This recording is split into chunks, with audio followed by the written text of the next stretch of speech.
right. How's it going, guys? Welcome to the Storyworks podcast, where we talk all things story-centric. That's movies, TV, games, stories, scripts, all of the like. I am your host, Zach Gosen, and besides me is my fantastic co-host, Andrew Hall. How are you doing, man? I'm doing wonderful, man. Doing really good. Watched a couple great movies this weekend.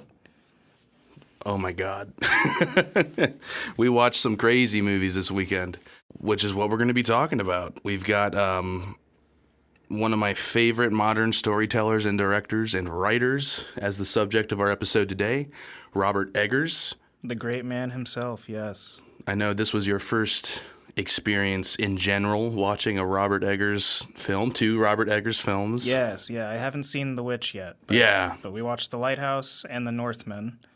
And, I'm just blown away. He's like one of the best modern directors that I've seen. I'm glad that he had that impression on you. It was definitely really fresh watching, like a fresh take watching these movies, because we were talking about this the other day. We watch a lot of Marvel content. Yes.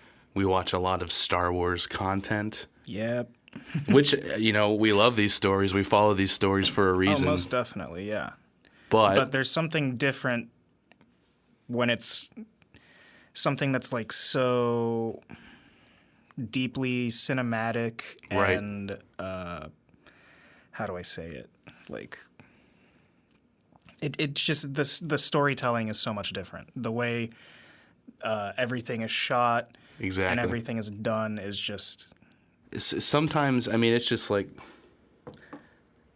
in recent Marvel days, you get kind of lost in the VFX and, and the green everything screens. Is just one big, it's, how we were talking about, like, with the Star Wars movies. Like, they're just shot in these, like, big green spaces.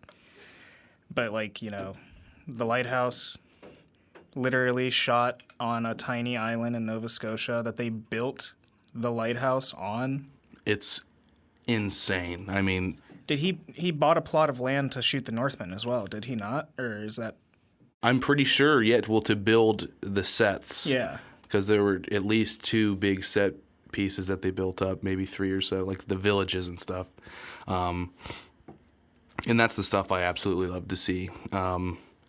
So Robert Eggers got his start in 2015 when he did The Witch, which you said you haven't seen that one yet. I've only seen it once, and it was kind of closer to when it came out. Okay. So I'm a little bit hazy on it, but the things that stuck out to me the most about that movie are the things that I love him for to this very day. Yeah. It's the historical accuracy. It's his love to delve into research and how much he puts that into his work. That just carries on so heavily throughout everything that he makes. It's not even, it's almost like you're not even watching a movie. It's like you're being transported into that space and time. Exactly, man. And that's exactly what he wants. Like, he's talked about that several times. It's like, if I can make you feel like you are in this world, if you're looking at a painting, an 18th century painting, I want to make you feel like you're actually there. Oh, yeah, for sure. And absolutely, when I watched The Lighthouse, it felt like you were in the 1800s, just like on this tiny rock in the middle of nowhere going insane. Yeah. Watching The Lighthouse, or The Northman, it feels like you're in these crazy spaces in East, we'll talk about The Northman in a little bit. But just like the spaces that they put you in, it just makes it makes it feel so real. For sure. And that's because you're there, man. Yeah, he gets those locations. He's not using green screens. He's making sure he's exactly where he wants to be. He's a director that it seems like he very much has a solid vision for everything, and he executes it perfectly. He knows what he wants to do. Exactly. Goes out there and he gets it. Exactly. So it's really interesting to look at these two films because The Lighthouse was an $11 million budget. So still smaller, it was A24 that helped him produce that. And then The Northman was a $90 million budget. Which is insane. I'm pretty sure The Witch was around $4 million. So he has just skyrocketed. Could you imagine, like, your first movie you make on, comparatively to your third movie you make on, like, pennies? For real. Obviously, $5 million is not pennies. Right. But, I mean... Compared to $90 big million Hollywood and, budgets. you think of, like, Marvel movies or Star Wars movies where they have, like, hundreds of millions of dollars of budget. Right. And that's the thing with those, is that so much of it's just going into that green screen, I know The Northman had a lot of VFX as well, but they were placing those on top of the real life locations. Yes. So I really appreciated that. But I want to dive into the Lighthouse particularly first, because we're going to kind of see what he does with this smaller creative budget, kind of discuss that, and then move on to what he did with all of this huge budget that he got, and how that experience was as a storyteller trying to get his vision made. So starting with the Lighthouse. I'll go ahead and drop a spoiler warning here. Yeah, so it's definitely spoiler time. We're going to be getting into some spoilers. It's spoiler time. Spoiler time. If you don't want to be spoiled, I really suggest you leave. And honestly, this is a movie that, like, you should experience blind. So, like... Yeah, for sure. Definitely, if you haven't seen it... You should definitely endeavor to see it. I'm going to put a trigger warning there, too, though, because it's definitely deals with some... It's pretty disturbing. There's some heavy, heavy themes that he's hitting really hard in this movie. Very kind of sexual themes. Isolation, madness. There's some crazy imagery in here. So just a little bit of a warning. But, I mean, I loved this thing. It was a complete vision, and he nailed it from the start. So I would definitely say go watch this thing, especially if you're interested in the processes that we've been talking about and how this director works and how historically accurate he is. If you are the kind of person who likes watching movies about, insanity, or if you're into, like, any kind of, like, almost like eldritch, but not not necessarily like it just Lovecraftian, yeah, but just like the fears that develop in isolation and for sure the things that come along with that. I really do recommend you check this movie out. Absolutely. So with that, we're going to kind of get into this and talk a little bit about the production, about the story, about Robert Eggers' process as a writer and a director. Like I said, we're looking at an $18 million budget on this thing, and they ended up making $18 million in the box office. Wait, did I say 18 twice? Yeah. So they had they had an $11 million budget, yeah. and then they made $18 million at the box office. So this movie did pretty good for what they made it with, which it deserves that. Oh yeah, absolutely. It took me a while to see this movie, but it was so much hype around it, especially for it, like, for doing so well, for it being like kind of like an art piece in terms Straight of like up. Movies that came out like around that time. Right. It definitely feels like something completely different. For sure. And kind of, you'd think that might draw people away from watching it. Mm-hmm. But no, it definitely sucked people in because it was so unique. And I think it sucks people in that are like-minded with Robert Eggers. He has been on record saying several times that he finds nothing interesting about modern day. Yeah. He's never going to make a movie that takes place now. Maybe he'll explore the future. I haven't heard him talk about that, but I know he just loves The past. diving into the past and diving into research. Which is really cool. So, and something that you told me, this story wasn't completely original. I know originally his brother came to him wanting to write like a ghost story in a lighthouse. Yeah, ghost story in a lighthouse. That was like the idea. That was the very first, seed planted in Robert's brain. And then, they found out about this like real life story of like two lighthouse workers who got like stormed in one like during like one of their shifts or whatever, and one of the lighthouse workers died of an illness, like during their like time stuck there. Right. And the other lighthouse men didn't want to, like, he was like, oh no, I'm going to get like blamed for his death. Right. So he put him in a coffin and then put him outside. And during the storm, like it was such an intense storm that it ripped the body out of the coffin. Like it just destroyed the coffin. And when he finally went out to see, he saw the body was gone, and it like drove him insane. That's insane. Yeah, that's crazy, man. And it definitely fits in with some of the things that we see in this movie. Definitely some parallels to be drawn. I think both of the lighthouse men in like the actual real life event were named Thomas. Right. Okay. And both characters in the lighthouse are named Thomas. Yeah, you come to find that about probably, I don't know, midway, maybe I'd a say little about bit halfway more. in. Yeah. So yeah, from there he dived into the 18th century research, the dialect that came with it. Yeah, that he had William Dafoe perform and Robert Pattinson as well. I really loved William Dafoe's dialect in this and how just outstandingly he nailed it, man. Yeah. It's always a pleasure to see Dafoe on screen. He always dominates like every role he's in. Don't tell Harry. Don't tell Harry. Just brings like such a power, just like a.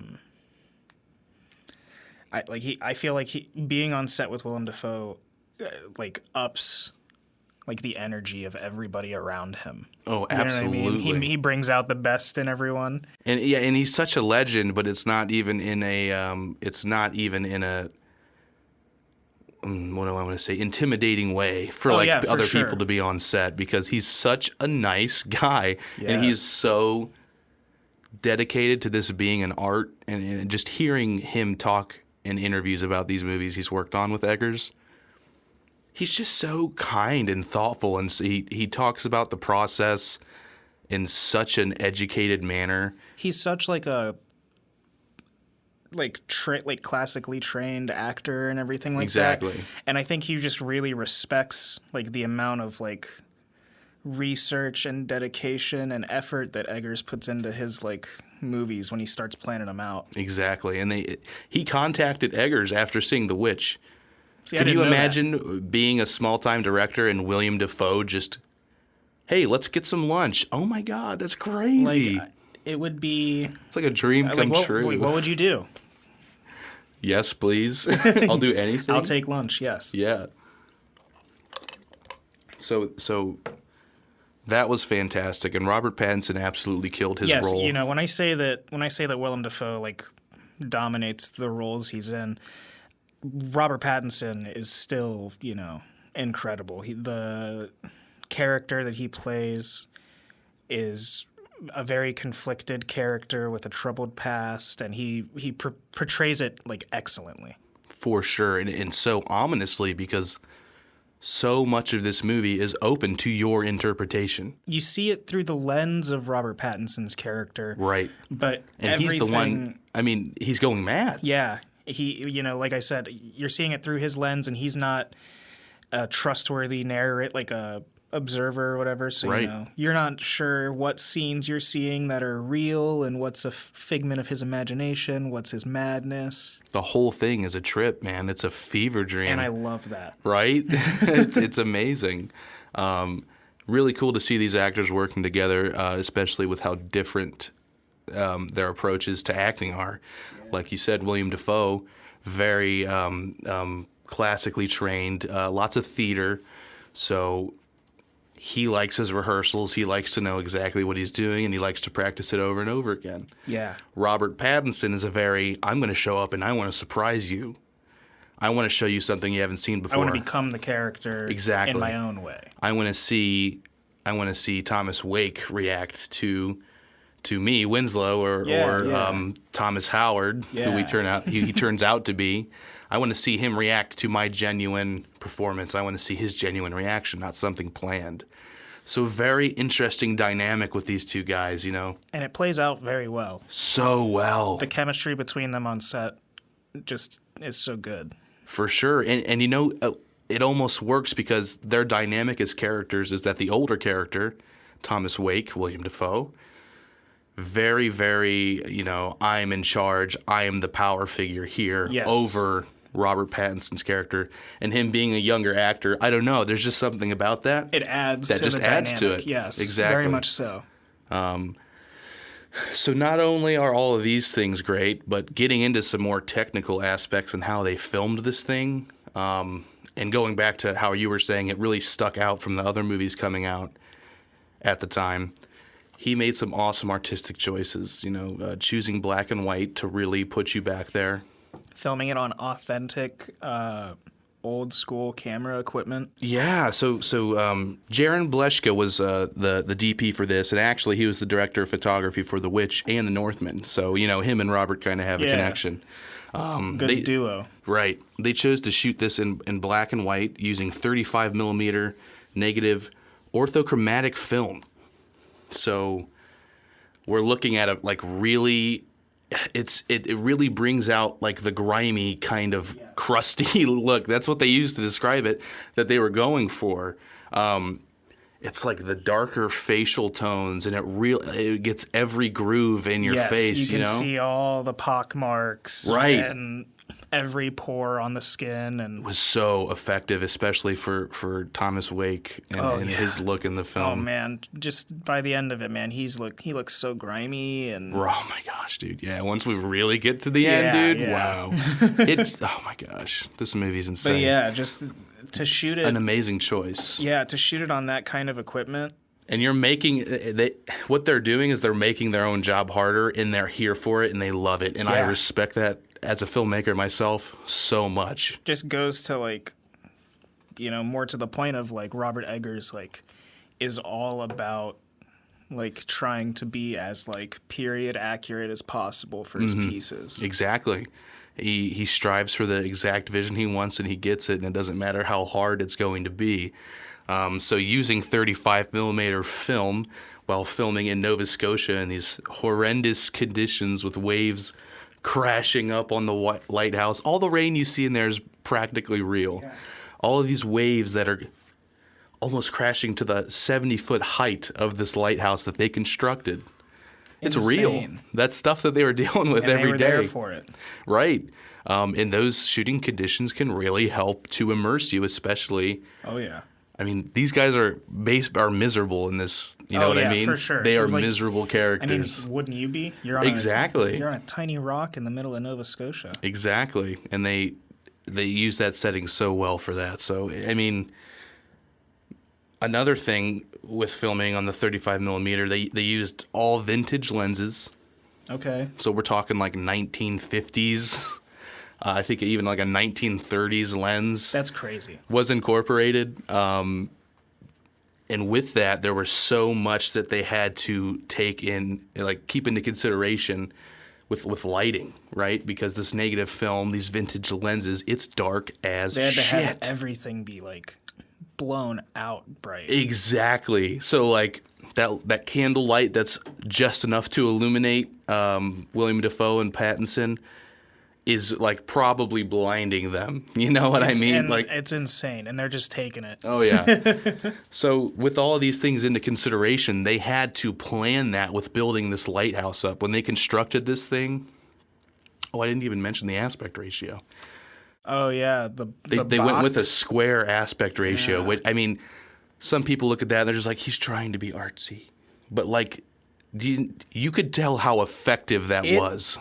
It makes you feel more claustrophobic.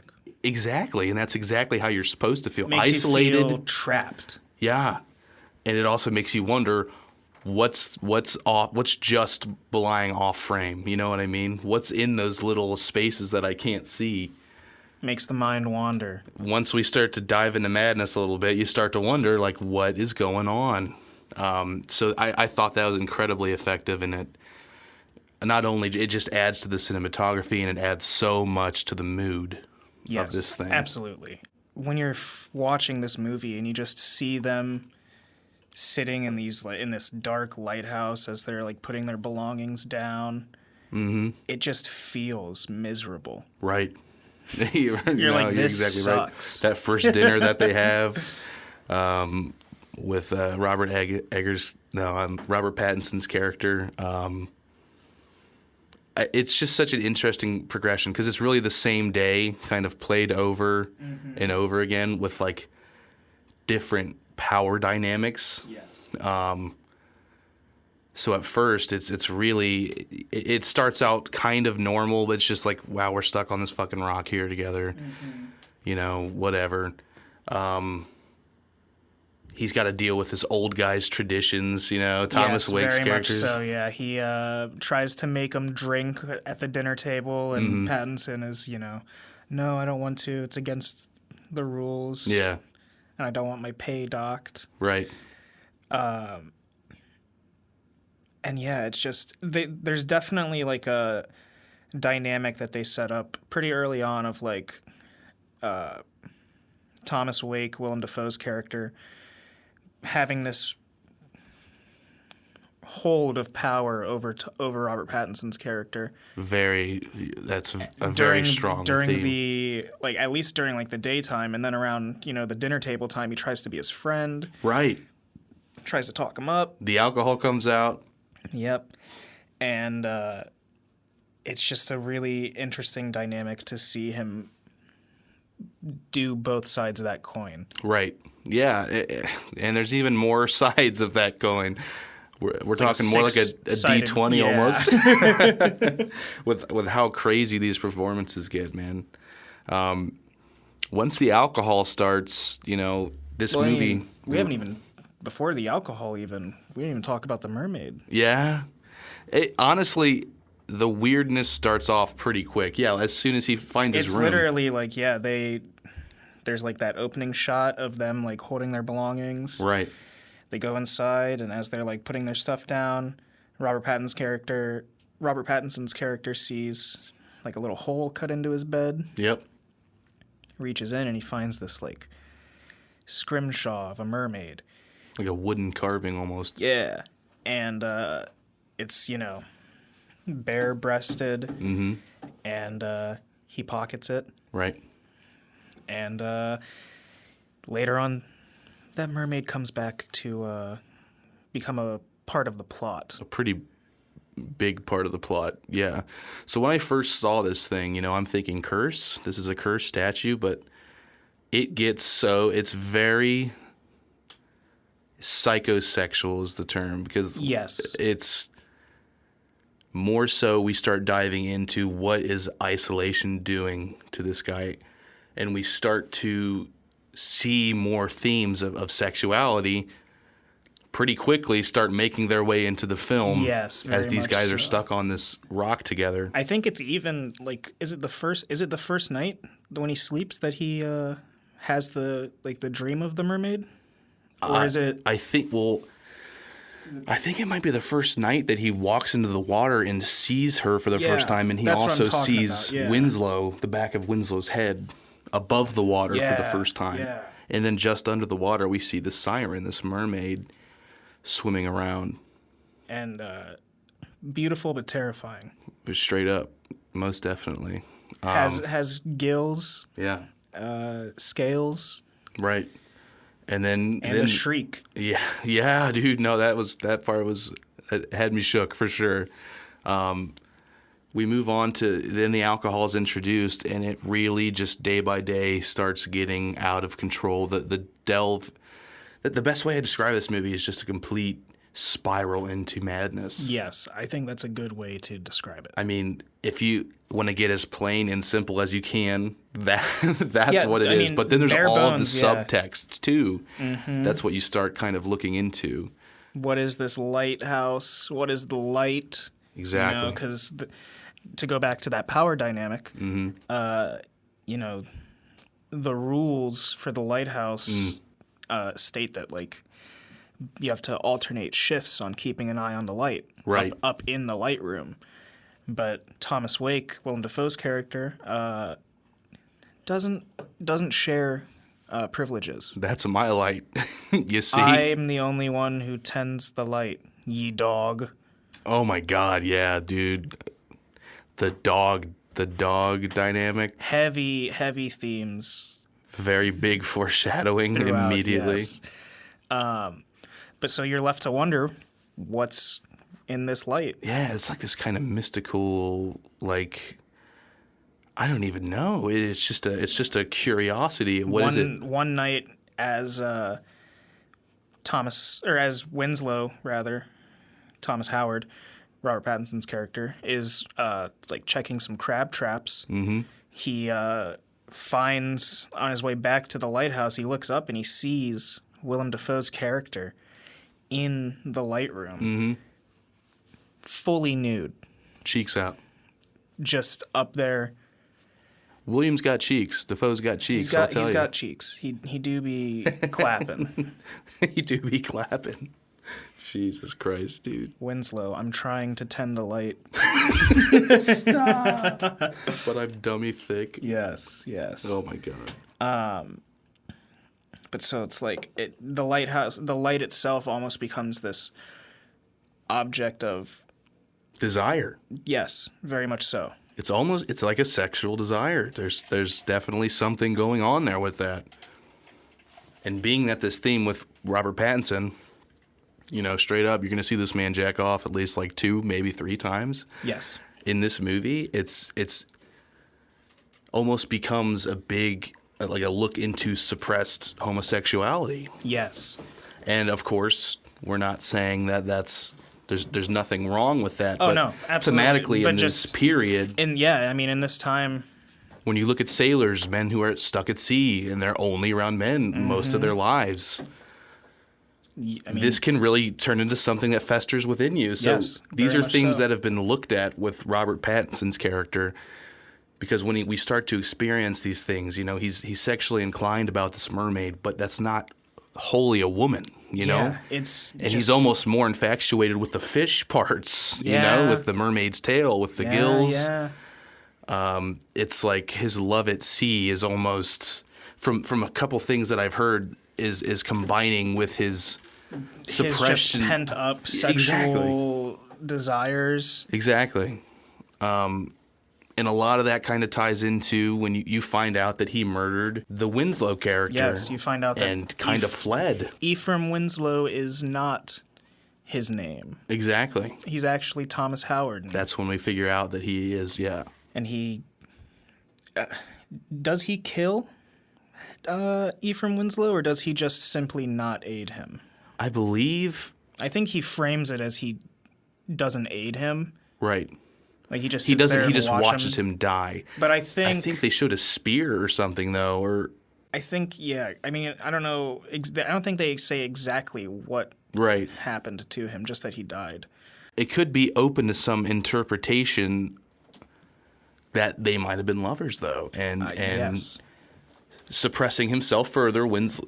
Thomas Howard could have murdered him, or even if he did just let him die, It could have just been. could have had something with that. Yeah. Oh, for sure. Because as the movie progresses, we see William Dafoe's character even struggling with some kind of suppressed, or maybe, I don't know. I mean, you definitely see Willem Dafoe Right. jerking off in the lighthouse room. Right. There's a lot of jerking off in this movie, guys. It's very. I mean, It should be called the Jerk House. they literally describe the lighthouse in the script as like an erect penis. That I didn't know until you told me that. So that even pushes it yeah. in even more. I thought this was going to be just like a curse, No, yeah, it curse into Madness movie, but it turns kind into of this whole deep thing about sexual repression Exactly. and madness. Dude, the scene where because what they eventually find out, their shift is done. It's time to get the fuck off of this rock. Their ship doesn't come. Yeah. Like in the story it's based off of. It never arrives. And whether Big storm it's starts left, brewing. It's left up to interpretation whether or not Thomas Wake, Willem Dafoe's character, planned for this by getting them both blackout drunk the night before. Right. when they're they're singing, they're having a great time that night, like their buddy. Finally, he gets him to crack and like start drinking, and they just get he gives him like 5 shots in like 30 seconds. Right. And then they just start dancing and everything, and then they wake up and no boat. I didn't even think about that. That's actually a really interesting observation. I just like these guys are just celebrating, but no, I can totally see that because there's some weird, like you said, the control thing. I don't think Wake's character even wants to He doesn't want to leave. No, Howard. He's in love with the lighthouse, and he can't leave it. It's right. like a serious like infatuation. Yes, absolutely, man. So we see that the alcohol madness really start to dive after they find out nobody has come for them. This storm's brewing because it's bad luck to kill a seabird, as William Dafoe says. That's one scene we didn't go over. Robert Pattinson murders the seagull who's been squawking at him. I was gonna say, for like the first like third of the movie, he's just been getting pestered by this like one-eyed seagull, and then finally, he just kills it, just grabs it. An act of rage, man, and just the scene from Avengers when Hulk smashes Loki. Literally, dude. Just whack, whack, whack, whack, whack, and then he just tosses it. And you see the winds literally begin to change after that.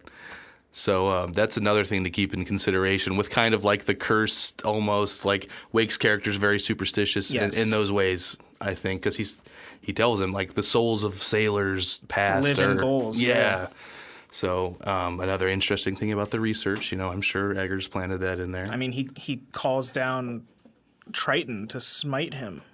That's like one of the best scenes in a movie I have ever seen. Hark! You're fond of me, lobster. Oh my God. You're fond of me cooking? And that's the thing is like another aspect of the characters is that Thomas Wake's character is this, hard ass kind of, he's not afraid to, beat down Howard. Yeah. And, put him in his place, call him a dog and all that. But the moment there's any kind of like negative comment about him, he crumbles. And it's like when he's drinking and when he's drunk, he's becoming more vulnerable. Yes. Because he is literally, dude, Thomas Howard says, this sounds like an old couple bickering, is what it's, that's what this scene reminded me of. They get into this whole, it's just, you're fond of me cooking? You're fond of me, lobster, ain't you? Because he says, I don't like you. He's like, I hate you. I hate everything about you. And he's like, no, you're fond of me, lobster. I know. He's like holding on to that. I seen it. What? Oh. And, he doesn't you're say drunk. anything. You're drunk. You wouldn't say that. Yeah, he wouldn't say that. You're fond of me, lobster. And then, he doesn't say anything. And finally, Thomas Wake just stands up. Hark! Dude, it's got to be a 2-minute monologue. Just a whole monologue, and then it ends with... Slow zoom in on him the whole time. Just ends with, let Triton smite you. Oh, my God. And then... Fill his young mouth with pungent slime. Yeah. Dude, this thing was insane. And then there's a 10-second silence. Yeah. And Howard just says... All right, fine. I like your cooking. Yep, and that's the end of the scene. And that's the end of it. Then we're back to the daytime. So it's crazy, man. Like, that's kind of a couple bickering almost at that point. And then... the alcoholism just keeps tumbling. They run out of booze, so they start drinking turpentine. Oh, my God. That shit had me fucked up. And they're like globbing it with honey and just chugging it like they need to be fucked beyond oblivion to be here. And it's just crazy, man. And we get into a scene where they're like dancing. Like they're so drunk. They're having fun. They're being cool together. And then they stop. And they look at each other. They get about an inch. They almost... You can see it in their eyes. Yeah. They almost kiss. Just for a second. And then Howard backs up. He realizes what's going on. And he, back to like the themes of like masculinity. Yeah. And all that. Yep. You know, he wants to be a man, so he puts his fighting his dukes up. With a smile, and so does Thomas Wake. Does the same thing back to him. It's like they're both just trying to bury what just happened, almost. Yes. But then it cuts again, and they're holding each other. I know. It's so crazy, dude. Just like there's so much tension there. I didn't think this was going to be I didn't know what to expect coming into this movie, but I did not exactly. But it's so powerful. It's such a crazy message. There's so much crazy subtext. And then so all that happens, and then the next day wakes up, and Howard's back to being the dog. Yep. So a lot of this kind of mid-act stuff happens, and then we eventually just get to the absolute. They're both at the end of their rope at this point. Yeah. We don't know what's real. We don't know what's fake. The storm has almost ravaged the lighthouse. At one point, Thomas Wake grabs an axe and goes out and smashes the boat. Because Howard seems like he's trying to get out of there. He's trying to get off the island. And he destroys it, and then, they go back into the house, and all of a sudden, Wake is calling Howard crazy. And saying, I know. And I've known you were crazy when you took that axe and smashed up that lifeboat just now. He flipped it around so fast, and you're left to wonder, was it Howard? Yeah. Was it Wake? Who did it?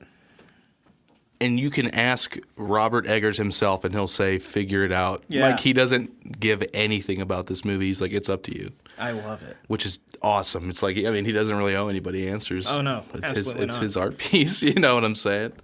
But yeah, so that kind of happens, and then all of the frustration, the light keeps getting brought up. When can I see the light? I deserve it. All of these things kind of just start to pile, and then the aggressiveness in the daytime is overshadowing what happens at night to when they can kind of connect. But at this point, like I said, they're drinking like what, turpentine and honey. So they're fucked. They're just fucked at this point. Just like pure alcohol and honey. It comes to a really horrible end. They get into a big fight, and Robert Pattinson comes out on top, Thomas Howard, and all of a sudden, the tables have turned, and now Thomas Wake is the dog. He's got William Dafoe. He's got Thomas Wake on a leash, and he says, "Bark. Come on, dog. Bark." And he barks. It's so crazy because it's like they have this horrible power struggle, but they also had these almost sentimental moments. Yeah, for sure. And now you're here. And it's just bark. He leads him out to an open grave on this leash and says, "Get in. Go on. Be a good dog." Oh my God, dude. Makes him crawl in and starts burying him. Alive. And Willem Dafoe is just giving another monologue. All of the hats off. He's the king of monologues, dude. And this time there's dirt being, like, he's burying him alive. He's throwing this dirt right on William Dafoe's face, and he is not stopping. Not at all. He's cursing this man as he's doing this Calling shit, dude. for Proteus to Oh destroy my God. him, and Triton to strike him down. And Dude. Insane. So he gets buried, like, alive, and Howard reaches back into the grave and pulls out the keys to the lighthouse. Yep. It's time to go into the light. Starts walking back into the house. And then all of a sudden, Wake is there. Yeah, I was very confused here. I was like, what? I thought he was done when he got buried. Charges him with the axe. The light is mine. Yep. Because he took that key, man, and he knew. And he he takes a chunk out of Robert Pattinson. Just slashes him. And Pattinson throws him off, takes the axe, and it's all she wrote for Thomas Wake. Yeah, that's the confirmed ending for Mr. Wake. He just gets absolutely just decimated by this axe. For sure. And then we find ourselves up in the light. He's crawled up after being like decimated himself by an axe, makes it up through the light, and then dude, that's shot. Yeah, we see him opening the light, and it's like you're inside of the light's perspective, and you're looking out at Robert Eggers. That's like or Robert Pattinson, and he's just covered in blood. Yeah. He sees it, and the negative film and how the contrast is working. And the sound. Right. It's like this is like you failed every madness check up until this point. You failed all of your sanity checks. And incomprehensible. I've been met with a terrible fate. Dude, straight up. And it's just this shot of Pattinson's face as it's so bright, and he's, screaming or guttural moaning screams and laughing. Turns into a laugh. And all you hear is this just distorted audio. Just this muffled, like... It's piercing in ways. It's like... bass boosted, like... drone. Right. Like siren, like drone. Right. And then it cuts, and or something happens. He falls down the stairs he falls afterwards. down. But then the it lighthouse cuts. stairs. And then it cuts, and the last shot is Howard strewn out on the beach. Yep. Being pecked apart by seagulls. Like his whole stomach is gone. It's already been gnawed out. And that goes back to Thomas Wake's first curse that he put on him when he says, may Triton strike you down. He says, by the end of that 2-minute monologue, he's like, until the seagulls and all the creatures have pecked away your flesh, and you've become nothing but the sea. Dude, it's fucking bizarre. It's powerful. It's so powerful. And it draws parallels to other themes throughout the movie, like the Greek myth of Prometheus. Right. With the light of the lighthouse being the Promethean flame. That's something I didn't even think about until you were kind of telling me. And, that shot of Howard being pecked apart by gulls, that's what happens to Prometheus during the legend. Really? He gives the fire to mankind so that they can, become civilized or whatever. Just the fire of knowledge, I guess you would call it. Yeah. And as punishment, Zeus puts Prometheus on an island to be pecked apart by eagles, I think. Wow. Every single day. He's pecked apart the entire day, and then at the end of it, he's healed. And the next day starts, and it's for eternity. Greek mythology is so fucked up. Yeah. Dude, it's so fucked up. But yeah, so when I saw that scene of Howard getting pecked apart, the parallels immediately sprung to mind. Yeah, no, that's crazy, man. That's really cool. That's something I didn't even think of. So it's just really interesting how he draws all of this stuff, all of these themes together, and it kind of makes this crazy-ass ride, man. Oh, yeah, certainly. I absolutely loved this movie. I'm really excited to check it out again and kind of because we've only seen it from once. A more analytical view. Exactly. We only took it in raw once, you know what I mean? And that's just a lot to process the first time you watch it. Still processing it. Exactly. So with all that being said, please watch The Lighthouse if it's something that's in your lane. Like we said, it's kind of got those sexual triggers. It's a little graphic, but thematically it is a crazy ride. It's an awesome story, and it's an awesome look at kind of fragile masculinity trying Very to be much strong in the 1800s, you know, which is a really cool thing. Having these urges, but knowing that that's not the manly thing. Exactly, and just having such a primal reaction to, no, I can't be this way, and just kind of blocking yourself from it and the damage that can do. Oh, yeah, so, for sure. Lots of stuff going on in that movie. Definitely check it out. In complete and utter contrast to that film, we have 2022's The Northman from Robert Eggers, which dude, this might be within my top 5 movies right now. Dude, I loved it. I loved this movie. Every Spoilers second. for The Northman. It's spoiler time. We're getting into it because I have to talk about this fucking movie, man. Dude, it's always going to be spoiler time. We take deep dives into stories. Yeah. Oh my god, this movie, man. So if you ever see me in person, I've got an arm dedicated to Lord of the Rings. I love fantasy. I've always, as a kid, I was drawn to the look of Middle Earth, the feel of Middle Earth, and this isn't exactly that. But it's just shot so beautifully that it almost kind of is. Like you're surrounded by mountains. We're in Iceland. Yeah, it has that vibe to it. Exactly. Certainly. It's not like high fantasy or anything like that. But there's just enough in there to hit the mark. There's a tiny hint of, is there magic? Is there some spirituality? Seriously. Who knows? So this is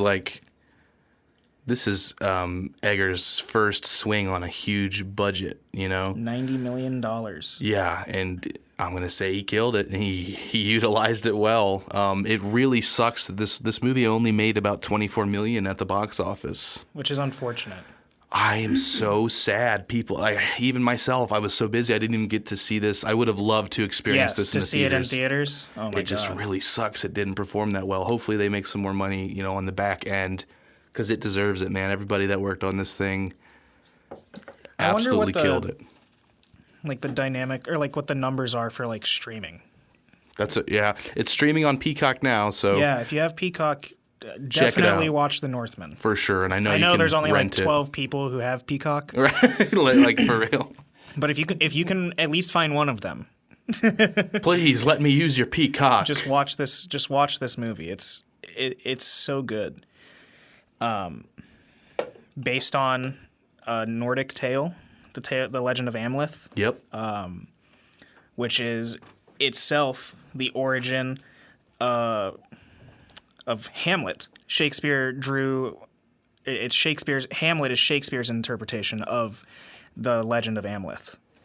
Which I thought this was so cool because, like, growing up, we watched The Lion King, right? Everybody says The Lion King is Hamlet. The Lion King. Yeah, and that's everybody's Hamlet, yeah. comparison. So you're like, okay, Hamlet's as old as it gets, but no, Shakespeare, a little bitch. He stole that shit. He took a Viking myth and made it his own. So this was really cool to find out. And it's so effective, dude. And the way that they spun this story into a 2-hour and 17-minute trip. Yeah, just... And every minute counts. I was going to say, yeah, everything is just, it's so dense. It's so packed in. There's Exactly. no wasted time. There's no empty scenes. Exactly. They lay this thing out for you in the trailer. Oh, yeah. I will avenge you, father. I will save you, mother. I will kill you, Fjolnir. Like that. It just... That's it. That's the story. That's his entire existence. Right. That is...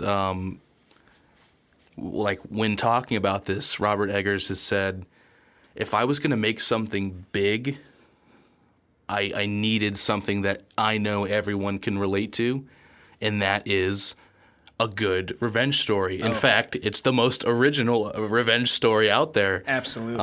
And he took that and he made what is now the most historically accurate Viking epic ever made. Oh, yeah. Absolutely. Yeah, everything about it was, the weapons were made historically accurately, the shields. Down to the type of wood. Yeah, the shields ships. down to the wood. The ships were accurate. The oars were accurate. Like we said, the villages constructed. Yeah, like the palisades and all that are like made out of period accurate materials, and it just goes again to the immersion, and like you're not just watching a movie, you're there. You're in that setting, man. Yeah, you're in Scandinavia. And that's what's so interesting to hear the actors talk about. So, like, actors that have worked with Robert Eggers before were much smaller in number. This is a pretty big cast that we have working with here. I've watched a lot of interviews. Everybody that works with him is just like, he makes my job as an actor so easy. Because I walk in and it's like I'm here. Like this is exactly what it was. It's just incredible. And they just kind of let it out from there, and I can see it in every performance, because every performance in this movie was just amazing. Every actor did so good. Honestly, like Alexander Skarsgard. Oh my gosh! And I hadn't seen Alexander Skarsgard in much before this, and this is my Honestly, first. Honestly, me either. Yeah, this is my first kind of big impact. He was He's an animal, a menace, dude. It's crazy. He's the bear wolf for real. Like the bestial themes in this thing. Like, you are not a man. You need to earn to be a man. You're a beast now. Yeah. I mean, they do. I mean, you know, we can start talking about like the plot of the movie. Yeah. At that point, I mean, because that's like a huge theme of the movie is, you know, the rite of passage into like manhood, and then the themes of like you are an animal as well. I mean, themes of dying and death in battle to get to go to Valhalla. Yeah, like the dream of the Viking warrior. So yeah, I mean, bestial ceremonies that they do. The movie opens up with Amleth and his mother at their castle as his father is returning from a conquest. Yeah, and it's really interesting. Like, I mean, like I said, everything we're seeing there is real. They had some, like, the snow in that is VFX, so it wasn't actually like winter when they were filming. I didn't know that. Didn't catch it at all. Yeah, of course. It's just the little things that they add on top of the real set. That's so cool. To make it all more believable. Yeah. Yeah, so super cool. We've got the ships coming home in the raging sea. The king has returned. The king played by Ethan Hawke, who did so good. Like unrecognizable almost. Like I couldn't tell it was him. Oh my gosh, I know. And just every scene he's in, man, he just kills it. For sure. I really enjoyed his performance in this. He played a fantastic king. Definitely a dude who loves battle and loves his family. Yeah, I mean, that's the first time the theme of like death and like battle and glory. He's like he comes home and he's wounded right. And his wife is like, well, you should probably rest. He says, you don't know. Right. If I'm going to die, I'm going to die in battle. Right. So I can go to Valhalla. Yeah. And he just gets up. Yeah, he fucks off. And then, you know, they have like their dinner feast for him returning. Mm-hmm. That's when we see Fjolnir for the first time. Introduced to Fjolnir. The thing about this movie is Amleth's uncle. Yeah. His father's bastard brother. Yeah. His half brother. I think that's a pretty big point to it too, because they make that pretty known. Yeah. Who seems to have a curious relationship with Amleth's mother. Dude, yes. Friendly, at least. William Dafoe's character, the Fool. Yeah, he he's plays again the in Fool. this in a Robert Eggers movie. Dude, I feel like anything Eggers makes, Dafoe, he's down. He might be playing Nosferatu in his new movie, because Robert Eggers is making Nosferatu next. I'm pretty sure. Yeah, I think it's going to be Anya Taylor-Joy, and I think William Dafoe. Dude, that's insane. How crazy would that be? That's crazy. I'm so here for it. He plays a smaller role in this movie, but still an awesome one. He's like a court fool / like shaman type figure. Yeah. And I mean, he calls it out right away. He sees Fjolnir and Amleth's mother speaking, and he calls him out and says, "Oh, the queen, what's her cup for another?" Yeah, dude. Yeah. Fjolnir's immediately like, I'm gonna kill you. Yeah. And Amleth's dad is just like, "No, you can't. That's his right as the fool." Yeah, he's like, "Come on. I keep him around for fun, right?" Yeah. He doesn't really keep him around for that, as we see in the next scene. That's when he goes into shaman mode. I was gonna say, the next scene immediately afterwards is Amleth's father taking Amleth into this cave for a spirit journey, a coming of age ritual of sorts. Right. Where they turn into, not, physically, but in this ritual they become wolves. Yeah. Mm-hmm. They're walking around on all fours. They're drinking spirit water. They're fucking tripping balls, They're like, dude. yeah, dude. Like, they drink this out of like a bull just lapping out of it like a wolf would. Yeah, dude. And he has this crazy trip. The visuals, man, like the Tree of Kings that they show. Doesn't it like it zooms in on the king's wound, and then inside of him you see the Tree of Life, which is this. It's just such a spectacle. Like this is where the VFX get a little heavy in this movie, but they look great and it works so well because there's, you know, when you think of Valhalla, you think of the Tree of Life and these things. It's like a spectacle. It's a magical like kind of spectacle, and he definitely made it look like that.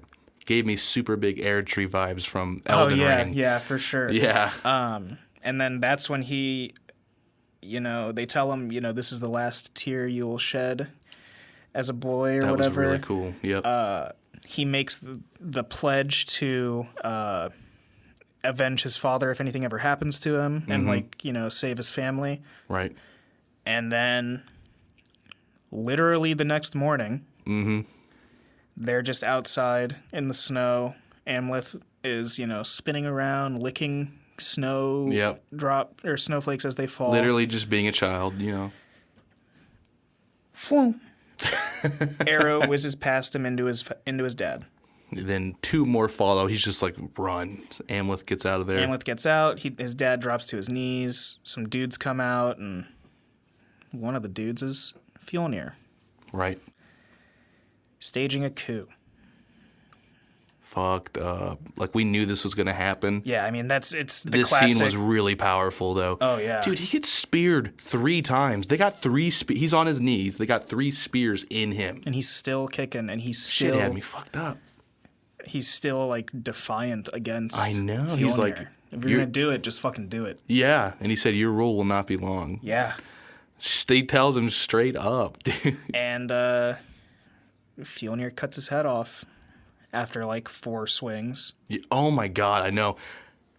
Let's talk about some historical accuracy. It's not super easy to cut a head off in one go. No. He's like, oh, my God, he's hacking at Gotta him. cut through that bitch. Shit's crazy. Fjolnir's actor, you don't get to see him shine as much in the beginning here. Yeah. But still, wow, dude. Like I said, everybody just did so fucking good. Dude, seriously. He made a really good kind of antagonizing presence, even not being very antagonizing, but yes, he just had that posture and that stature about him. He's almost, I mean, this is a little bit later on, but he almost not necessarily becomes a tragic character. Right. But it's almost like once you get context behind all the events and everything, you could almost see like if this story was told from the perspective of him, right, he would be the good guy. Exactly. And Amleth would be the bear wolf monster. The rampage, you know? the berserker, man. He's literally a berserker by the time we see him as a grown man. But that's just to say, like, the depth of Fjolnir's character is very well done. Exactly, yeah. And when he's playing off of those emotions in these scenes where he's where he's killing the king, he's playing off of the emotions that you get, like you said, you get that context to it later. Going back and watching it again, that's something that just adds more to it. Oh, for sure. So adds more to the viewing experience. After, he kills his dad, he sends his men out to go look for Amleth. Kill the boy, bring me the boy. And one dude finds him. And I loved that shot of it's like Amleth's head, like a profile shot, as he's being attacked by this dude. And then as Amleth falls down, the camera turns with him. And it's just like, I loved that transition to being on the ground. Yeah. As he's being like choked by one of Fjolnir's men. Mm-hmm. And then all of a sudden pulls out a dagger and slices the man's nose off. Dude, that was nuts. Gets up and runs away. The dude is just like, okay. Yeah, and then he just walks back to Fjolnir and is like, oh yeah, I killed him. I killed him, yeah. He fell into the water. He got my nose, but I killed him, it's fine. Ouch. Just like squirting out of his fucking face. I'm not going to tell him that I didn't kill him. Right, because you'd be next, bro. So Amleth gets away. He finds a boat, rows into the ocean, away. And it's the first time that we hear his mantra. Right. His mission statement. I will avenge you, father. I will kill you, Fjolnir. I will save you, mother. Exactly. And if I'm correct, then when it cuts to, how many ever years later, I think it's like 20 or something like that. he's in the boat, right? Yeah, it's that, like a kind of a... It's that wide shot that like tracks in on him. Right. As they're in, he's on the Viking boat with his like berserker mates, and they're all rowing in time. And yeah, just that transition to boy to adult. And this is where he's just an animal, dude. Like, he's just rage in his... Like, that's it, man. That's all he is. At this point, it's been like 20 years. Yeah. He has not done his familial obligations of avenging his father. It's almost like he got kind of lost for a short time. He lost himself in his berserker. Right, in his berserker rage, Yeah. And then that leads us to like probably one of the most intense set pieces and action sequences in the film. Oh, most certainly. The raid on the Slavic village. Yes. We're in the land of the Rus. Just that opening, the wide of the Vikings, the men coming up with their wolf cloaks. Right. Oh my God. And then Starts off so quiet as they're kind of, and they're hunched down. That's what I'm saying. They You look don't like even, wolves. you don't even see them. You just see their cloaks. It's so cool. And then all of a sudden you just hear you see the village with its like wood palisade walls. Mm-hmm. And then you just hear one of the villagers From the distance. say something. And then he chucks a spear. Mm-hmm. Amleth, without hesitation, gets up, catches the spear, and then in the same motion turns and throws it back, killing the dude. That was so fucking badass, dude. I don't give And a then shit. all the soldiers get up, take their cloaks off, and charge. The war cry. And then from there we go into this incredible tracking shot. All one scene. The camera work is just so incredible in this movie. They do not waste a second of screen time. No, not at all. There's not coverage. You're not getting two shots. They're doing these like with one camera. Live. You know what I mean? Like modern directors are like, you're trying to cover your ass. Yeah, this one's getting this one's over here. He's like, we're going to get this shot with one camera, and we're going to do it until we get it. Amleth walks off screen for like 20 seconds. Yeah. That's fine. The camera's over here. Right, exactly. And then he walks back in. He'll be walking behind buildings, and then we're just in front of it. And then we catch up with him when he gets to the other side. Yeah. It's just, you're just completely along this journey with him. And when you're so for like this raid, this one take kind of raid, while he's doing this action, while he's taking people down, you're with him for that whole thing. This is not like a million cuts like a lot of action sequences can be, where you just kind of get lost in translation. You're here, you're seeing everything, and it's just brutal. It's brutal. It's fantastic. This is what a Viking raid would look like, man. Yeah, no, it's very, very realistic. Absolutely. I mean, to go back to like the whole like channeling your inner animal thing, like they have, I think it's before the raid, they do like a ritual of sorts where they're like channeling their animal spirits, and they're saying like, tonight we're wolves, and we will drink the blood of our enemies. And during the raid, Amleth kills a dude and kills him by ripping his throat out and drinking his blood, and then he literally howls like a wolf. Insane. And then after the raid, we see him kind of, everybody else is partying, having drink. After, rounding up a bunch of people and putting them into a house and... all the women and children. Setting it on fire. That was fucked up. Not It's all like, the women, at least, though. Yeah. Well, they get used as... It's very Viking true. It's very true to the horrendous things that they did in these raids. Anya Taylor-Joy is one of these surviving She is, yeah. slaves. This is when we first see her. So this is Anya Taylor-Joy's reconnection with Robert Eggers since The Witch, his first feature, which she did fantastic in that movie. And then seeing her in this... I loved her in this movie. She's like a force to be reckoned with. She's to this, a point. like, Olga of the Birch Forest is her name, dude. and Isn't she's she this like a pagan? sorceress kinda. Yeah, she like speaks to like the earth spirits, and the spirits of wind, and oh my gosh, I love that shit, it's dude. up to your interpretation whether or not any of it's legit. Yeah. But it's very, very. She did very well. So good, dude. But yeah, so speaking all the different languages so fluently and so Yeah. effectively when she's doing these spells and chants. We don't see much of this stuff until later, but this is just our first kind of introduction here. Yeah. So then, yeah, like you were saying, it's that night, and all the Vikings are partying and everything, having a good time. Amleth is very uninterested in all of that. You Very know, much so. Very much so. He doesn't, even with the burning of the house. Like he talks about, he's like, He I just don't kill walks women. away. I don't. Yeah. He's not really interested in that. He's a warrior and he He just fights wants to warriors. fight. Yeah. Yeah.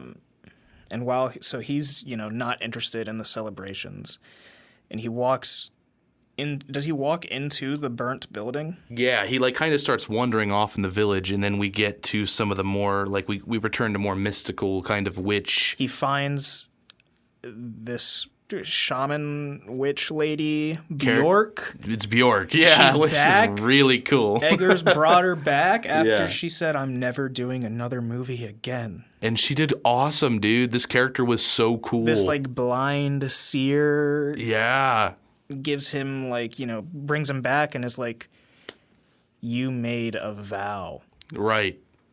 Does she return his tear to him? Yes. Yeah, the one that William Dafoe took. Oh, it's Yes. so fucking cool, man. Gives it back to him, and he remembers his vow. "I will avenge you, father. I will save you, mother. I will kill you, Fjolnir." And the next morning, he wakes up and has renewed purpose. Right. He's got a new drive. You know, it's not just that deathly stare in his eyes all the time. He learns that some of these slaves are being sold, taken around to different places. Mm-hmm. He learns that some of them are being sold to Fjolnir. Oh God, dude. Yeah. We hear, oh yeah, Fjolnir is in Iceland. Well, wait a second, Amleth says. right. Why is Fjolnir in Iceland? Oh, that would be because shortly after he killed Amleth's father and staged his coup, Yeah. he himself lost the kingdom to another king. Fucking little Invading fucking king. asshole, dude. So he killed his brother for nothing. Your rule will be short. So now he's in Iceland with his little. He's has, got a village. Yeah. Yeah, he's got like 10 dudes under his command or whatever. right. And some slaves, and he commands like a farmstead. Right. We see his son. He has his son has grown up at this point. So I mean, before we get to there, so he realizes, oh, these slaves are going to Fjolnir. Right. I'll be back, and he walks I'll be off. back. He picks up one of the slave brands himself as a slave, and then swims out, climbs onto one of the boats that's being delivered to Fjolnir. Anya Taylor-Joy is on this boat, Olga. Yep. This is their first real meeting. She Right. immediately spies him out as not being slave. Yeah, for sure. But they talk and kind of come to an understanding, Exactly. and now we're in Iceland. Yep. mm-hmm. And I remember looking at you, and we're like, I did not think we were going to get here this fast. Yeah, it's very, very quick. So, I mean, we're face to face. Amleth is face to face with Fjolnir, like really quickly, after all of this happens. Yeah, he the sees slaves him are lined quick. up, and the way he displays that tension of Fjolnir, because Fjolnir just comes face to face with He him. doesn't recognize him at all. Yeah, there's nothing there, but Amleth's. Oh my God, He just has that rage. it's so good, and it's just played so well. You can just see it in his face, man. So the story takes a complete turn to what I could have really thought. I didn't think it was going I to did be. not think it was going to be like we're a slave sneaking thing. around. Yeah, we're trying to. It pretty much becomes him and Olga trying to figure out. We're going to make this place hell. We're going to make this place Everybody's a nightmare. gonna fucking hate it. Yeah. He gets like another vision one night He meets another, like a witch, yeah, like another seer. the He Witch. Yeah. Who tells him of the legendary sword, Draugr. Dude, that shit was so sick. And this is where we get more like fantasy feely almost. Yes, it's a named sword. It has this power. It was quenched in like the blood of its enemies. Mm-hmm. It thirsts. It can only be drawn like at night or like when the penultimate battle comes or whatever. Right. And he sends Amleth to go get it, and he descends into this crypt. In that same scene isn't the final battle prophesized as well? Yes, he gets We got to talk about who's telling the story too. So yes, this He Witch is telling this tale, and he pulls out Willem Dafoe's the fool head. It's like a skeleton, like a almost skeleton, at like a mummified head with like his eyes are still in it and everything, and the teeth are there, and his voice like speaks beyond the grave, man, and tells the story of the legendary sword. Yeah, and then states that you will kill him at the gates of hell. Is where your final battle will be. And he also tells him that he will have to make a choice between kindness for his kin or hate for his enemy. Exactly. And that is a theme that will come back. Because, I mean, when he first gets that, you're like, right, I don't have any kin. Hate for my enemy. Yeah. Like, the only person that I have kin with is my mom. Right. I'm going to save her. And I know, well, and Fjolnir, I mean, is his bastard uncle too. Yeah. It's like kind of kin, but not really. But I mean, not really kin, considering that he killed his brother. Yeah. But yeah, so I mean, when he hears that, you're like, oh, no brainer. Like it's a non-choice. Exactly. So then Amleth goes out and retrieves this sword. Descends into this crypt, finds this skeleton sitting in his chair with the sword rested on his lap. Amleth goes to grab it, and the skeleton wakes up. We get a really cool little action sequence between him and this undead. Very, very cool. Made me think of I don't know, Not man. something that I thought was going to happen. Right, yeah, I just didn't see this many kind of fantastical elements being brought into it. And he wins the fight, and then once he wins the fight, we're taken back, and it's shown that It was like an illusion. It was like a mental test almost. Yes. That's how I thought of it. And when he grabs the sword, it just comes right out with him. Mm-hmm. And then he's like, it's time to cause chaos. Yeah, he meets up with Olga, and then, it's pretty much, he says, we're going to make this place hell until my destiny. He's like, I'm not going to kill them right now because the sword wouldn't allow me to. Mm-hmm. My destiny is to kill him at the gates of hell. So until then, I'm just going to fucking ruin this man's life. Just straight and just starts, has Olga drop shrooms into the stew. Dude, yeah, and they just start planning these things at night.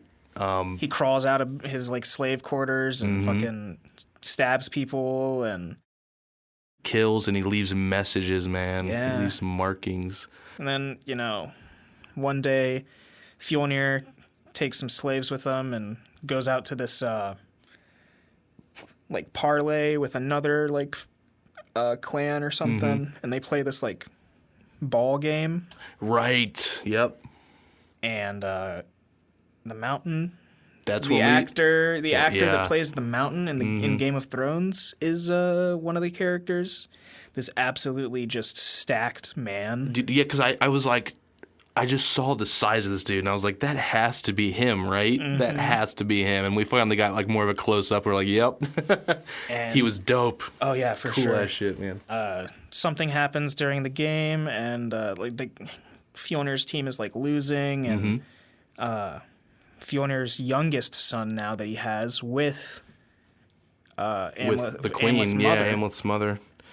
Which, by the way, forgot to give Nicole Kidman a shout out. The Queen, the actress who plays the Queen, also fantastic. Yeah, just I thought everybody she did really in this film. Yeah. But yeah, so they have a kid together now, a young boy, who, because his team's losing, takes the ball and just runs out onto the field. Right. The mountain appears and is like, I'm gonna fucking kill this kid, dude. Yeah. I'm trying to win this game. Because the kid's going for the ball. yeah. We're He's not like, we're not "Oh, playing no. touched football. You Absolutely know what I'm saying? no. We're playing. I'm gonna brain this 10-year-old. Yeah, like literally. And Amleth saves him, Yeah, tackles the dude off of him, and like brains him. exactly. And this puts Amlet's character kind of above the other slaves. He gets like a promotion. They're Yes. like, don't get this twisted. You're going to be a slave. Like you're still a slave, but you're just You get to in tell everybody else what charge- to do. Yeah, you're just in charge of other slaves. Yeah, he's Pretty the much. manager, literally. But this gives him more of an opportunity to plan this fuckery he's doing Gives at him night. more agency. Yes. Yeah, for sure. So, not to get into too much because some crazy cool shit happens, like while they're just fucking with this farm to get back. There's at so much Fjolnir. like Nordic imagery. Yeah, that like how you is seen. I mean, yeah. There's like you were talking about the Odin influences that I didn't even catch. Yeah, I mean, eventually he kills Fjolnir's oldest son, Yep. rips his heart out, Yep. kills a bunch of Fjolnir's men, and like, And Fjolnir wants that heart. because it's like a burial type thing. Like, Yeah, you know, like if you can don't you have not the- cross over? Probably, I would assume Yeah. something like that. And then, you know, he kills a bunch of his dudes, Mm-hmm. and then like pierces them together Oh my god, that was so fucked up. into like a 7-armed like horse, Yeah. which is an allusion to Odin. Yeah, and see, I didn't even know that. I just thought he was just like plastering these guys up. So when you told me that, that's a really cool connection to be made. Yeah, because he gets help from like ravens throughout the movie, which is also a sign of Odin, and it's also Right. related to his father as well. Yeah, who's associated with ravens. It's like a Exactly. whole thing, which is just so cool. Right.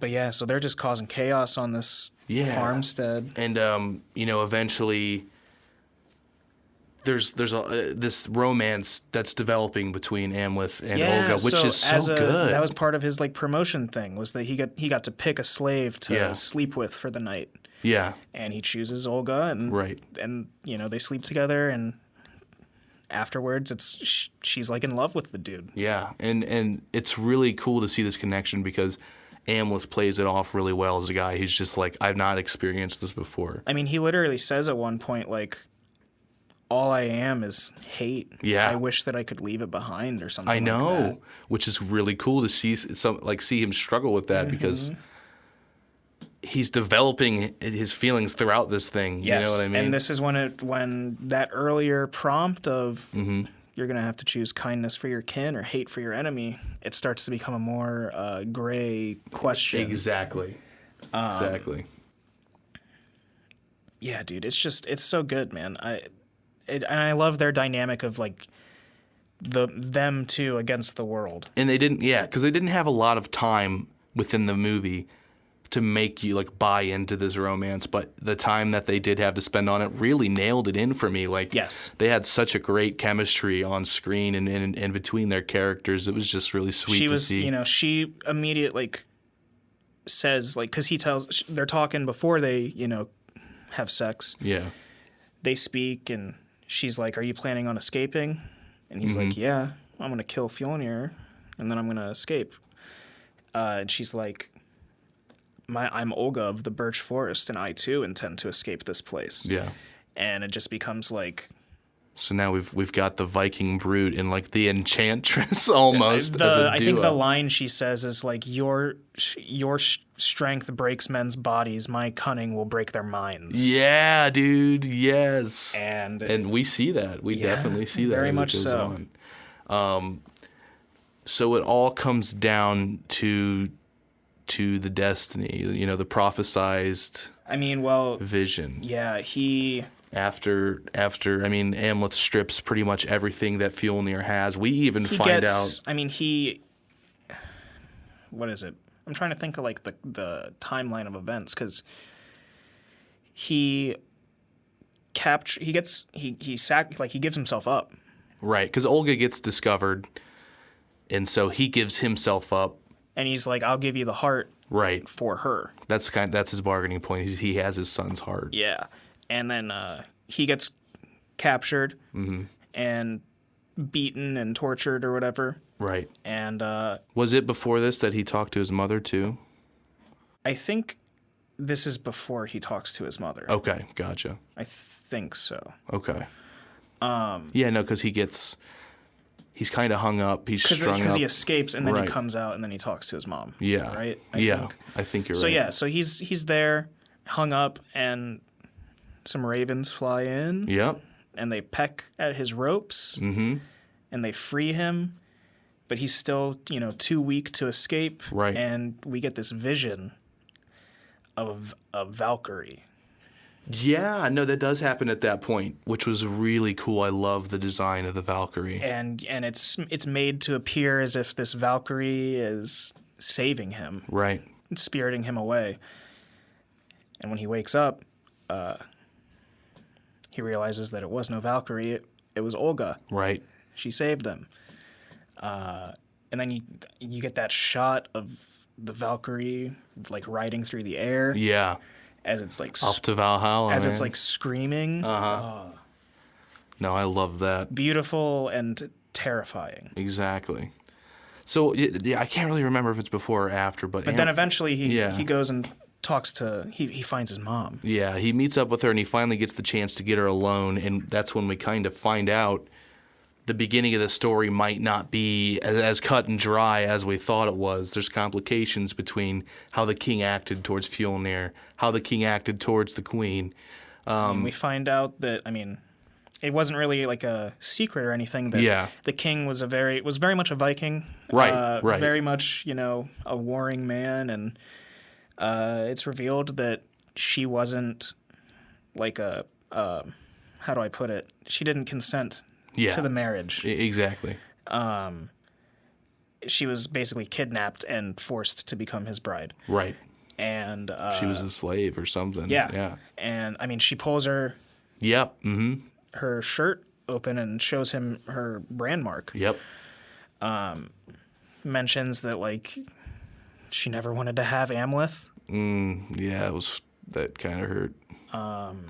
And this is the scene where Nicole Kidman really shines because she's a fucking psycho, dude. She comes all out with it. She's like, yeah, I was the one who told Fjolnir to kill your father. Yep. And to ensure that there would be no retribution, you had to die too. Yep. But now that you're here, what if you killed Fjolnir and then I married you? And she like kisses him. Dude, I was like holding my head. Like I was like a full on like tongue. Yeah, it was fucked. And Amleth is just like, what? She just shook his whole world, like saying your dad's a piece of shit and your mission is garbage. It means nothing. By the way, if you kill him anyway, though, I'll fuck you. And this is the dude who just wanted to save his mom. He literally just wanted to save his mom. And then, like, you find out, and then the earth-shattering revelation that she ordered his death too. Yeah. Yep. That fucking hurt, dude. And he's like, well, that's that then. Yeah, like, fuck off. Yeah. So that just kind of twists everything around, that created a turmoil in me. I knew his dad was a Viking and whatever, but like... How honorable is, like, obviously you have to avenge your dad. Right. But... So there's that's when it adds this kind of gray area, like what's going on. Mm-hmm. Eventually we kind of get to the conclusion. We find out that Amleth is bearing children with Olga, and Olga's like, let's go. Let's get out of here. Kindness for your kin, you know? At this point, Amleth has killed his mother. Right.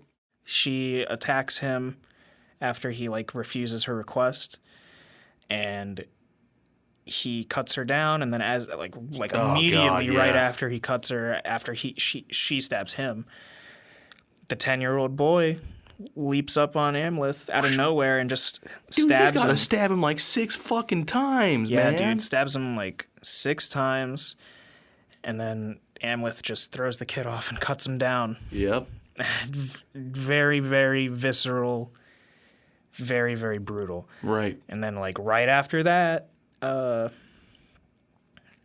Fjolnir walks in and sees it and tells him, I'm going to bury my kin. Right. I will meet you at the gates of hell. And it's game time. Yeah, dude. We're in the end game now. And then, yes, he meets back up with Olga, finds out he's having twins, and Yep. she says, let's go. And it's just so powerful, like their speech between each This other. little interaction that they have. Yeah. But Amleth kind of comes to the conclusion. He says, I fooled myself even thinking that I could run away from my destiny. I think it's the fact that he's having kids that makes him decide, like, I can't just leave. Because he said, like I did, Fjolnir's going to come for my kin. If anything, if something happens to me. I choose both, Yeah. he says. Yeah. And he dives off their boat, tells the men to take her to some place. I can't remember exactly where. Yeah. Somewhere he knew. Yeah, where he had That she would be safe. family Yeah. that she could rely on. Right.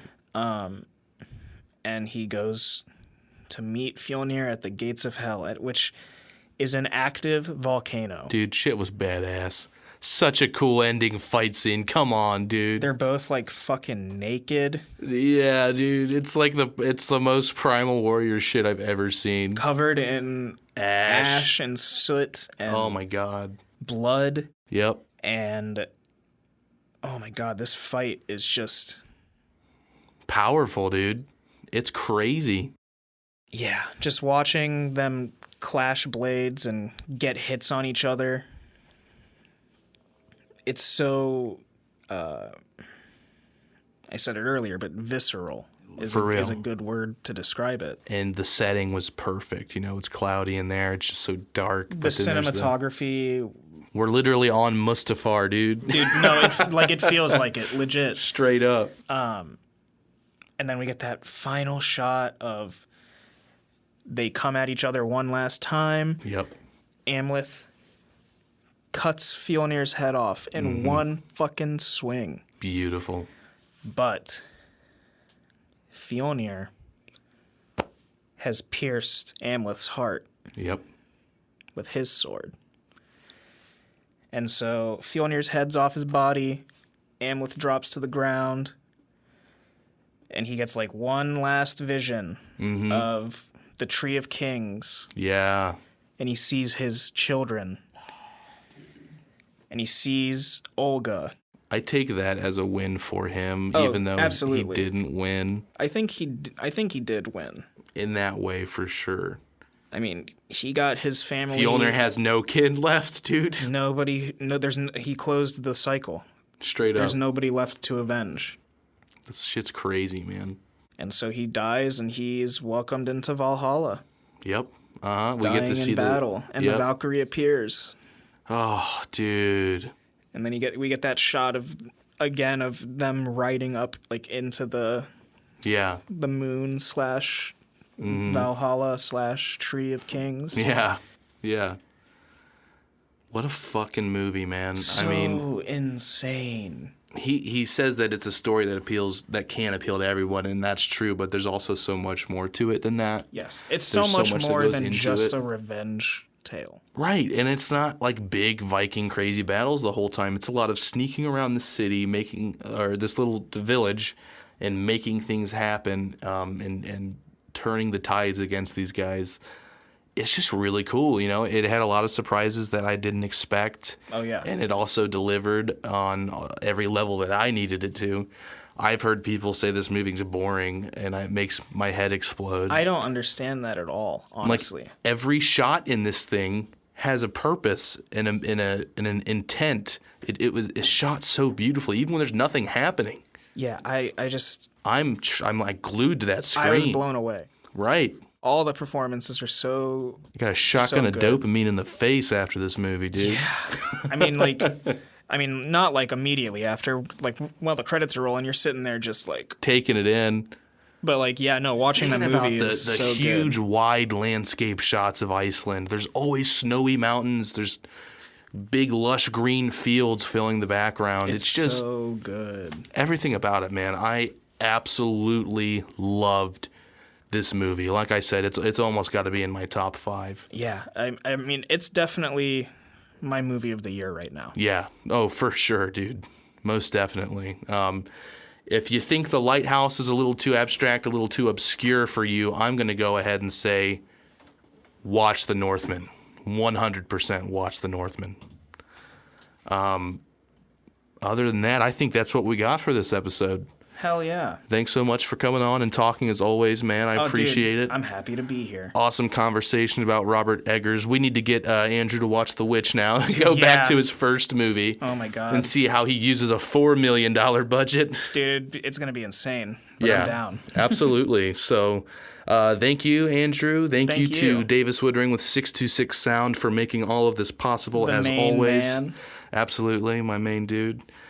Stick around for more, guys. We've got more episodes on the way. We've got more topics. We're going to start talking about more things involving games, comic books, scripts, all that kind of fun stuff. So stick around, guys.